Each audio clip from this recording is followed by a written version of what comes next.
Okay, cuma I understand. Cuma pindaan aku tu matlamat dia dua. Soal hak yang dijamin oleh perlembagaan dan soal partisipasi. Soal akademik dan sebagainya itu bab lain.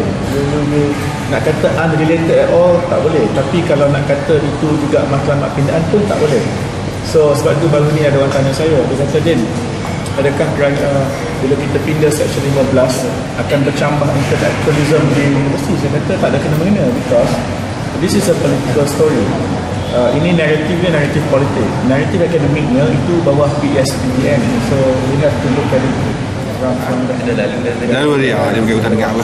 Cuma dia masalahnya sekarang dia yang menjadi masalah ialah apabila, okay, I give you an example.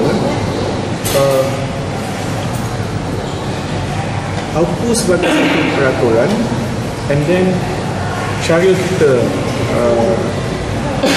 kita mengurus takbir universiti ada kaitannya dengan AUKU sebagai satu undang-undang ataupun peraturan. Bila kita dah pindah AUKU pada 2009, di mana sejak 2009 kita kata kalau nak buat forum di kampus, forum politik dan nak panggil ahli politik daripada pelbagai parti itu dibenarkan. Tapi ada universiti benarkan, ada universiti tak benarkan. So dia timbul isu tentangan daripada sesetengah mahasiswa. Itu satu. Yang kedua, ada dua kes di dua buah IPTA di mana yang saya rasa mereka overshot. Dia buat lebih daripada apa yang aku suruh, dan itu menimbulkan masalah. Yang saya kata bila kita pindah AUKU kali ini, kita juga kena perbaiki perkara-perkara itu. Sebagai contoh, ada sebuah IPTA dalam perlembagaan dia kata ketua universiti boleh melantik 4 orang ahli MPP. So saya tanya universiti tu, saya kata, kenapa you buat macam ni?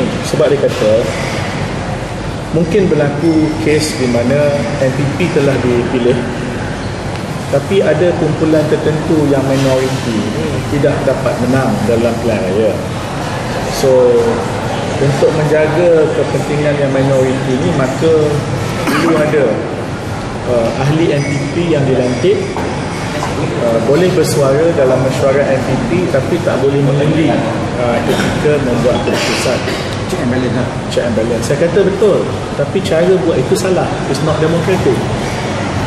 So dia tanya saya sepatutnya macam mana. Saya kata sepatutnya perlembagaan universiti itu jangan beri kuasa kepada ketua universiti, tetapi beri kuasa kepada MPP yang telah dipilih.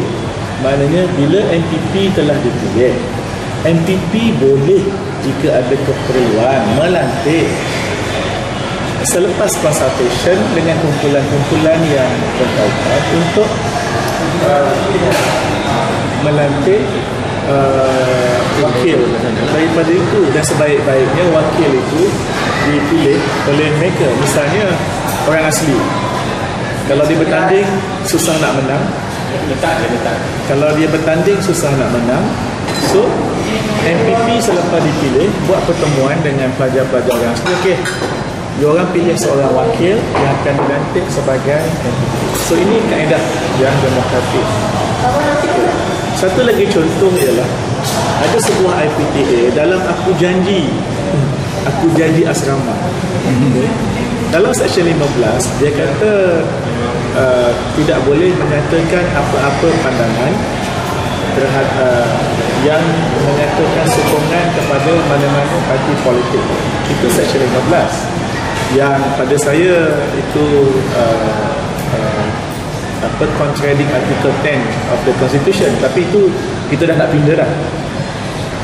Apa yang berlaku ialah ada sebuah IPTA dalam aku janji asrama dia overshot, sebab dia ada ayat yang mengatakan saya, ialah sebab aku janji itu saya lah, saya berjanji tidak akan membuat apa-apa sokongan kepada mana-mana parti politik kecuali parti pemerintah.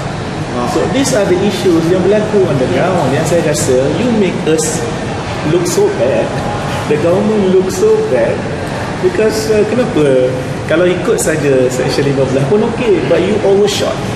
So that's why I kata tindakan aku must be progressive, must be comprehensive, must take into consideration some birokrasi yang silap.